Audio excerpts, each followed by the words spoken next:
बिस्मिल्लाहिर्रहमानिर्रहीम। अस्सलाम वालेकुम स्टूडेंट्स, आज की इस वीडियो में हम केमिस्ट्री फर्स्ट ईयर के मोस्ट इंपॉर्टेंट एमसीक्यूज डिस्कस करेंगे। आप लोगों ने इन एमसीक्यूज को अच्छी तरह से समझ लेना है क्योंकि इसी तरह के एमसीक्यूज आपके एग्जाम्स में आपसे पूछे जाते हैं। इससे पहले मॉडल पेपर के एमसीक्यूज को सॉल्व करके उसकी वीडियो अपलोड कर दी गई है, उनको भी आपने समझ लेना है और इन एमसीक्यूज को भी अच्छी तरह से समझ लेना है। तो इंशाल्लाह ताला बोर्ड के एग्जाम्स में आने वाले एमसीक्यूज आप बड़ी आसानी से सॉल्व कर लेंगे। हम आगाज करते हैं, देखते हैं सबसे पहले एमसीक्यूज हमारे पास क्या है। पहला एमसीक्यूज है, while considering the rule of significant figures the simplified result of 3.1 plus 14.367 is. अब इन दोनों वैल्यूज को आपने क्या कर लेना है, ऐड कर लेना है। ऐड करने के बाद आपके पास डिफरेंट ऑप्शन दिए हुए हैं, इनमें से करेक्ट ऑप्शन कौन सा है। पहले तो आप देखें क्वेश्चन में डेसिमल के बाद जो है वो कितने सिग्निफिकेंट डिजिट है, एक, यहाँ पर एक है, यहाँ पर 3 है, तो एक जो है वो आंसर में होना चाहिए। तो इन तमाम ऑप्शन में देखें, डी ऑप्शन में डेसिमल के बाद एक सिग्निफिकेंट डिजिट है, तो लिहाजा ये ऑप्शन करेक्ट ऑप्शन है। और अगर डिजिट ज़्यादा है तो उनको राउंड ऑफ करना पड़ेगा, ठीक है। तो आपके पास आंसर आ जाएगा 17.5, ये करेक्ट ऑप्शन है। Number 2, number of significant digits in 0.0023, इस वैल्यू के अंदर कितने सिग्निफिकेंट डिजिट्स हैं, कैसे पता चलेगा। आपने रूल्स पढ़े होंगे कि अगर कोई वैल्यू लेस देन 1 है, उसके स्टार्ट वाले 0 जो है वो सिग्निफिकेंट नहीं होते, लिहाजा 2 और 3 दो सिग्निफिकेंट डिजिट हैं, तो ऑप्शन सी करेक्ट ऑप्शन है, ठीक है। नंबर 3 पर आ जाएं, what is the volume in centimetre cube of 3.01 10⁻23 molecules of oxygen gas at STP. Molecules की तादाद दे दी गई है, इसको आप मोल्स में कन्वर्ट कर लेंगे। कैसे मोल्स में कन्वर्ट करेंगे, डिवाइड कर देंगे एवोगैड्रो नंबर से, ठीक है। तो 0.5 मोल्स आ जाएंगे और 0.5 मोल्स को मल्टीप्लाई कर देंगे, किससे मल्टीप्लाई कर देंगे, 22.4 डेसीमीटर क्यूब से, उससे आपके पास आंसर आ जाएगा 11.2 डेसीमीटर क्यूब। डेसीमीटर क्यूब को सेंटीमीटर क्यूब में कन्वर्ट करना है, चूंकि आंसर सेंटीमीटर क्यूब में देना है, तो आपके पास ऑप्शन आ जाएगा D correct option 11,200 centimetre cube, ठीक है जी। उसके बाद नंबर 4 पर क्या देखते हैं, क्या है। नंबर 4 पर 0.5 moles of CH4 and 0.5 moles of SO2 guys have equal.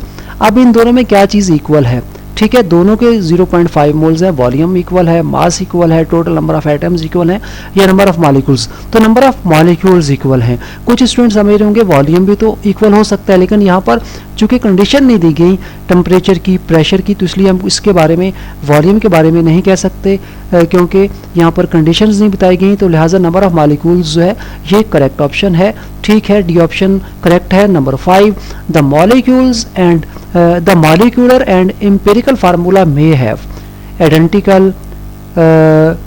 different both A and B।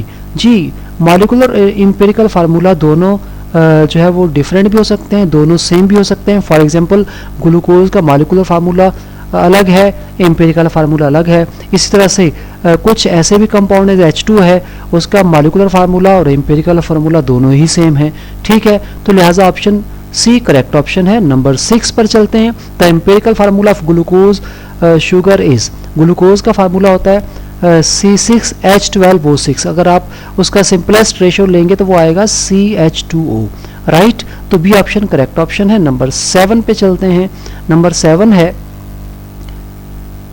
The basis of motor oil grading is. Motor oil जो है उसकी ग्रेडिंग किस बेस पर की जाती है, विस्कोसिटी, उसकी विस्कोसिटी चेक की जाती है, ठीक है। तो ऑप्शन ए करेक्ट ऑप्शन है। Number 8, the atmospheric pressure recorded in different places at the same time are given below. यहाँ पर देखें नथिया गली है, हुंजा है, मरी है, गिलगित है, इनके प्रेशर बता दिए गए हैं। तो पूछा गया water will boil first in, तो कहाँ पर बॉयल होगा वाटर सबसे पहले, जहाँ पर प्रेशर सबसे कम है वहाँ पर, चूँकि जितना प्रेशर कम है उतना जल्दी जो है बॉयल हो जाएगा, बॉइलिंग पॉइंट कम हो जाएगा। तो लिहाजा यहाँ गिलगित जो है ये ऑप्शन करेक्ट ऑप्शन है। Number 9, two solids having the same crystallize structure are called isomorphous, ठीक है। उसके बाद number 10, the rate of diffusion of CO2 is equal to the that of.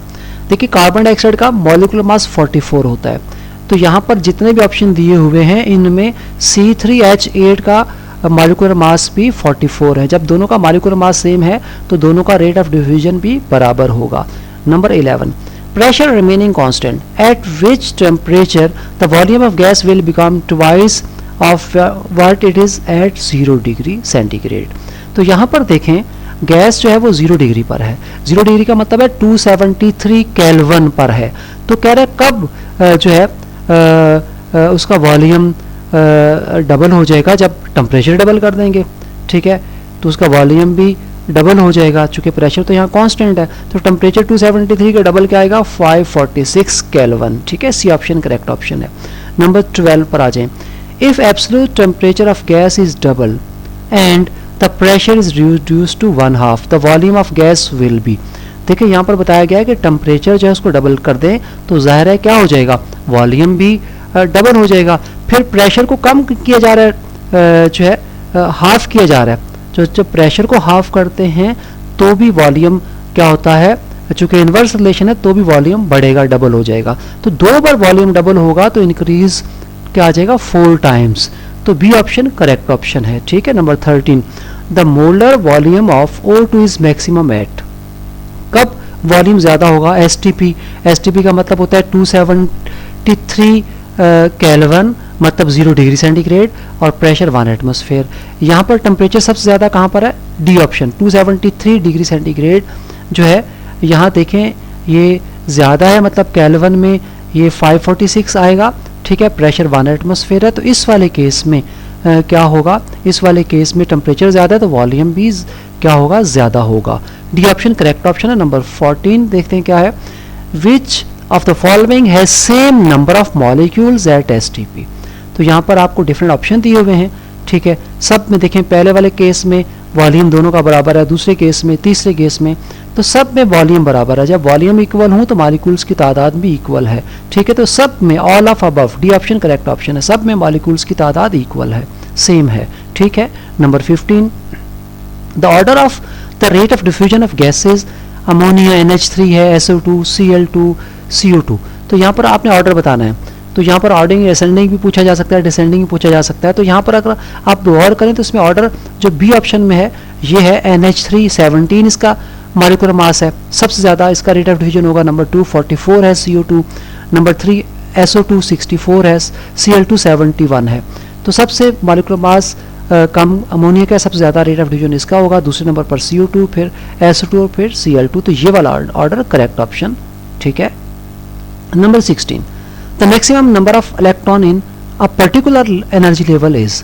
तो किसी भी एनर्जी लेवल में K shell, L shell, M shell में अगर आपने बताना इलेक्ट्रॉन की तादाद बतानी तो फार्मूला क्या होता है 2n स्क्वायर, ठीक है। नंबर 17 पर चलते हैं।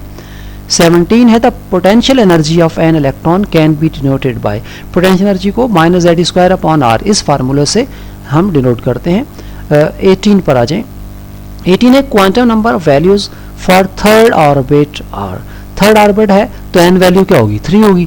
तो एन वैल्यू 3 कहाँ पर है, ए ऑप्शन में। अगर एन वैल्यू 3 होती है तो एल वैल्यू क्या होती है 2, चूँकि एल होता है n-1, 0 to n-1, तो लिहाजा एल 2। तो लिहाजा ऑप्शन ए करेक्ट ऑप्शन है। 19, the n plus L value for 5d orbital is. अब 5 n की value n plus L, n कितना है 5, और l d की l वैल्यू कितनी होती है 2 होती है, ठीक है। s की 0 होती है, p की 1, d की 2। 2 और 5 दोनों को ऐड करते हैं तो 7 आएगा। डी ऑप्शन करेक्ट ऑप्शन है। 20, the following pair of ions is isoelectronic. तो अब देखिए किस में इलेक्ट्रॉन की तादाद बराबर है। ऑप्शन ए में सोडियम है, सोडियम का एटॉमिक नंबर 11 होता है, एक इलेक्ट्रॉन निकल गया तो 10 इलेक्ट्रॉन बचे। मैग्नीशियम का एटॉमिक नंबर 12 होता है, इसमें 12 इलेक्ट्रॉन हैं, 2 इलेक्ट्रॉन इसमें से माइनस हो चुके हैं, +2 का मतलब 2 इलेक्ट्रॉन निकल गए तो इसमें भी 10 इलेक्ट्रॉन। इन दोनों में इलेक्ट्रॉन की तादाद बराबर है, लिहाजा यही आइसोइलेक्ट्रॉनिक हैं। ए ऑप्शन करेक्ट ऑप्शन है, ठीक है, बाकी नहीं है। उसके बाद 21 पर चलते हैं। The maximum number of unpaired electron in 3d energy level is 5। जो डी जो होता है उसमें 5 डीजेनरेट ऑर्बिटल होते हैं, तो उसमें अनपेयर्ड इलेक्ट्रॉन 5 हो सकते हैं मैक्सिमम, राइट। उसके बाद 22, an electron is said to be excited when it jumps to a higher orbital. जब हाई ऑर्बिटल में इलेक्ट्रॉन जाता है तो उसका मतलब एक्साइटेड स्टेट में चला गया है, ठीक है। 23rd पर आ जाएं। The radius of first orbit of hydrogen atom, first orbit का क्या रेडियस होता है 0.529 एंगस्ट्रॉम। उसके बाद 24 the radius of second orbit of hydrogen atom, second orbit formula क्या होता है, इसका फार्मूला होता है 0.529 multiply n square, n square यहाँ पर सेकंड ऑर्बिट है, एन की वैल्यू 2 है, 2 का स्क्वायर 4 आएगा, 4 को 0.529 से मल्टीप्लाई कर दें तो 2.116 एंगस्ट्रॉम आंसर आएगा, ठीक है। सी ऑप्शन करेक्ट ऑप्शन है। 25 the degenerate orbitals p sub shell are, तो पी में कितने डीजेनरेट ऑर्बिटल हो सकते हैं, होते हैं 3 होते हैं, ठीक है। बी ऑप्शन करेक्ट ऑप्शन है। 26 n plus value for 4f will be, n plus 4 की एन की वैल्यू 4 है और एल वैल्यू एफ की कितनी होती है 3 होती है, 3 + 4 7, तो सी ऑप्शन करेक्ट ऑप्शन है। उसके बाद 27 क्या है, the bond formed in fluorine molecule is due to this overlap of orbitals, तो फ्लोरीन जो है उसका जो हाफ फील्ड ऑर्बिटल होता है, अगर आप इलेक्ट्रॉनिक कॉन्फ़िगरेशन लिखें तो लास्ट इलेक्ट्रॉन पी ऑर्बिटल में होता है, ठीक है। पी जेड जो है उसका हाफ फील्ड होता है, एक फ्लोरीन का दूसरे फ्लोरीन का पी जेड, तो पी पी ओवरलैपिंग होती है उसमें, ठीक है। पी पी ओवरलैपिंग से पी पी सिग्मा बॉन्ड बनता है, सी ऑप्शन करेक्ट ऑप्शन है। 28 पर आ जाते हैं। The strength of sigma bond is highest for P P overlapping, जो पी ऑर्बिटल होता है, ठीक है, उसमें ओवरलैपिंग मैक्सिमम होती है, दैट्स वाई स्ट्रेंथ भी उसमें ज़्यादा होती है as compared to s s या एस पी, राइट। उसके बाद आगे बढ़ते हैं। नेक्स्ट हमारे पास है 29 the dipole moment of Cl2 molecule is 0, Cl2 molecule जो है इसमें एक Cl फिर दूसरा Cl लीनियर होते हैं आपस में, दोनों सेम हैं, तो दैट्स वाई डाइपोल मोमेंट दोनों के दरमियान कोई पोलैरिटी नहीं होगी, नॉन पोलर मॉलिक्यूल है, तो लिहाजा डाइपोल मोमेंट 0 होगा, ए ऑप्शन करेक्ट ऑप्शन है। Number 30 the single bond in a covalent molecule is called sigma bond, जो सिंगल बॉन्ड होता है वो सिग्मा बॉन्ड होता है, अगर डबल हो जाए तो उसमें एक सिग्मा और एक पाई होता है, तो बी ऑप्शन करेक्ट ऑप्शन है। 31 this molecule has the maximum bond angle, bond angle CO2 का मैक्सिमम है, चूंकि ये लीनियर शेप होती है, इसकी लीनियर शेप होने की वजह से बॉन्ड एंगल 180 होता है, ठीक है। बी ऑप्शन करेक्ट है। 32 the number of bond in C2H2 molecule is, ये इथाइन है, इसमें कार्बन कार्बन के दरमियान 3 बॉन्ड होते हैं, ट्रिपल बॉन्ड होता है, तो उसमें एक सिग्मा और 2 पाई होते हैं। उसके अलावा कार्बन और हाइड्रोजन 2, यहाँ पर हाइड्रोजन है 2 सिग्मा बॉन्ड, ये तो टोटल 3 सिग्मा बॉन्ड हो गए और 2 पाई बॉन्ड हो गए, तो ऑप्शन सी जो है ये करेक्ट ऑप्शन है। इसी तरह से 33 पर चलते हैं। The octet rule is not valid for this molecule, तो H2 जो है हाइड्रोजन का एटॉमिक नंबर 1 होता है, इसमें एक इलेक्ट्रॉन होता है, एस ऑर्बिटल में होता है, ठीक है, तो ये अपना डुप्लेट कंप्लीट करता है, ऑक्टेट कंप्लीट नहीं करता, तो डी ऑप्शन करेक्ट ऑप्शन है। 34 तो ऐसा unit of dipole moment coulomb metre, right. 35 पर चलते हैं। This is not a primary bond, hydrogen bond जो है ये सेकेंडरी बॉन्ड होता है, प्राइमरी नहीं होता, ठीक है।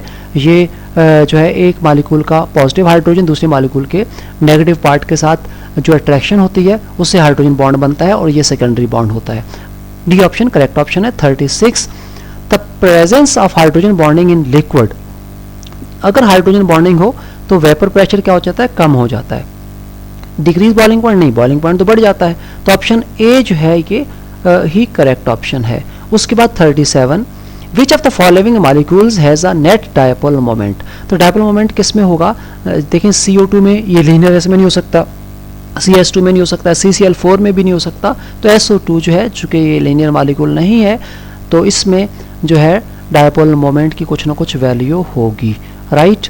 उसके बाद 38 this is not an extensive property, extensive property क्या होती है, जो अमाउंट ऑफ मटेरियल पर डिपेंड करती है, तो डेंसिटी अमाउंट ऑफ मटेरियल पर डिपेंड नहीं करती, लिहाजा ये एक्सटेंसिव प्रॉपर्टी नहीं है, इंटेंसिव एक्सटेंसिव नहीं है, ठीक है, सी ऑप्शन करेक्ट ऑप्शन है। 39 this is an intensive property, तो इंटेंसिव जो अमाउंट ऑफ मटेरियल पर डिपेंड ना करे, तो यहाँ पर रिफ्लेक्टिव इंडेक्स जो है ये रिफ्रैक्टिव है, बेसिकली रिफ्लेक्टिव नहीं रिफ्रैक्टिव है, बाय मिस्टेक स्पेलिंग मिस्टेक है, बहरहाल रिफ्रैक्टिव इंडेक्स है ये, ठीक है। तो रिफ्रैक्टिव इंडेक्स जो होता है वो अमाउंट ऑफ मटेरियल पर डिपेंड नहीं करता, तो डी ऑप्शन करेक्ट ऑप्शन है, ये इंटेंसिव प्रॉपर्टी है। 40 the bulk property of system which are easily measurable are known as macroscopic properties, जिनको आसानी से मेजर कर सकते हैं, सी ऑप्शन करेक्ट ऑप्शन है। 41 एंड रियल और इमेजिनरी लाइन और wall which separate a system from its surrounding is called the boundary. System और सराउंडिंग को जो लाइन अलग करती है that is called boundary. B option correct option है। 42 the condition for standard enthalpy changes. Standard enthalpy change को हम 1 atmosphere और 25 डिग्री सेंटीग्रेड पर क्या करते हैं, मेजर करते हैं। उसके बाद 43 है 1 calorie is equal to, 1 calorie किसके बराबर होता है, 4.184 जूल के बराबर होता है। इसको 1 जूल इक्वल कितने कैलोरी, यू भी पूछा जा सकता है, राइट। उसके बाद next 45 for reaction NH3 ammonia से N2H2 बन रहा है, the relation between KC and KPs। तो यहाँ पर देखें क्या है, प्रोडक्ट साइड पर वॉल्यूम ज़्यादा है, मोल ज़्यादा है, तो लिहाजा Kp की वैल्यू क्या होगी, ग्रेटर होगी किससे, Kc से, ठीक है। तो Kp बड़ा होगा किससे, Kc से। बी ऑप्शन करेक्ट ऑप्शन है। 46 when the Kc value is very large it means, अगर वैल्यू Kc की बहुत है तो ज़्यादा है, इसका मतलब है रिएक्टेंट अनस्टेबल है, वो आसानी से प्रोडक्ट में कन्वर्ट हो रहा है, ठीक है। उसके बाद इसमें बी ऑप्शन करेक्ट है। 47 पे चलते हैं। 47 है in the equilibrium of nitrogen and hydrogen, nitrogen plus hydrogen and ammonia. देखिए ये आपके सामने एक रिएक्शन बताया हुआ है और इसकी कंडीशन बता दी गई है कि ये एक्सोथर्मिक है। तो कह रहा है formation of ammonia is favoured by, ammonia जब बनता है तो यहाँ इंक्रीज इन प्रेशर, प्रेशर बढ़ाने से, चूँकि रिएक्टेंट साइड पर वॉल्यूम ज़्यादा है, मोल ज़्यादा है, तो प्रेशर बढ़ाएंगे तो रिएक्शन कहाँ जाएगा, फॉरवर्ड डायरेक्शन में जाएगा प्रेशर बढ़ाने से, तो प्रेशर इसमें बढ़ाना पड़ेगा, ठीक है। बी ऑप्शन करेक्ट ऑप्शन है। 48 पर आ जाते हैं। The oxidation number of sulphur in NaHSO4, sodium hydrogen sulphate में आपने सल्फर का ऑक्सीडेशन नंबर बताना है। तो कैसे बताएंगे, ऑक्सीजन 1 पर -2 है तो 4 पर कितना आएगा, -8, इस पे -8 है, इस पे +1 है, हाइड्रोजन सोडियम +1 और -8 दोनों को ऐड करें तो -6, तो -6 का अपोजिट +6, तो यहाँ +6 सल्फर पर आएगा, ठीक है। डी ऑप्शन करेक्ट ऑप्शन है। 49 the colour of the universal indicator in the basic solution is deep blue, the colour of universal indicator in neutral solution is green, ठीक है। उसके बाद और आगे बढ़ते हैं। 51 the number of molecules ionised divided by total number of molecule is called degree of ionisation, right. 52 the reaction 2NO2 से NO + O2 बन रहा है, ये कौन सा है, इसमें लिखा हुआ है 0 ऑर्डर, फर्स्ट ऑर्डर, तो ये सेकंड ऑर्डर है, चूँकि यहाँ पर क्या आ रहा है, 2 आ रहा है। इसी वजह से जब इसकी आप देखेंगे रेट एक्सप्रेशन लिखेंगे तो क्या आएगा, NO2 के ऊपर स्क्वायर आएगा, तो ये सेकंड ऑर्डर है, राइट। उसके बाद 53 rate is equal to K NH3 के ऊपर स्क्वायर दिया हुआ है, keeping the other condition same if concentration of ammonia is increased by 4 time, concentration ammonia की 4 टाइम बढ़ा दें तो रेट पर कितना फर्क पड़ेगा, ठीक है। तो यहाँ पर देखें 4 के ऊपर स्क्वायर आएगा तो क्या आएगा, 16x, तो रेट कितना हो जाएगा, 16x। D option correct option है। इसके बाद number 54 rate of chemical reaction depends upon, concentration से रेट ऑफ रिएक्शन पे फर्क पड़ता है, बिल्कुल पड़ता है, टेम्परेचर से बिल्कुल फर्क पड़ता है, सरफेस एरिया से बिल्कुल फर्क पड़ता है, तो इसका मतलब तीनों ऑप्शन ठीक है, तो डी ऑल ऑफ अबव, तो सारे ऑप्शन करेक्ट हैं, डी ऑप्शन जो है वो करेक्ट ऑप्शन है। उसके बाद 55 during the course of chemical reaction the concentration of the reactant, जब रिएक्शन हो रहा होता है तो रिएक्टेंट चूँकि प्रोडक्ट में कन्वर्ट होते हैं तो उनकी कंसंट्रेशन आहिस्ता आहिस्ता डिक्रीज होती है। इस तरह से ये तमाम MCQs जो बहुत इंपॉर्टेंट है वो कंप्लीट हो चुके हैं। होपफुली आपको समझ आ गए होंगे। आप लोगों ने इन तमाम MCQs की अच्छी तरह से तैयारी कर लेनी है ताकि बोर्ड के एग्जाम्स में आप अच्छे मार्क्स गेन कर सकें। थैंक यू, अल्लाह हाफिज़।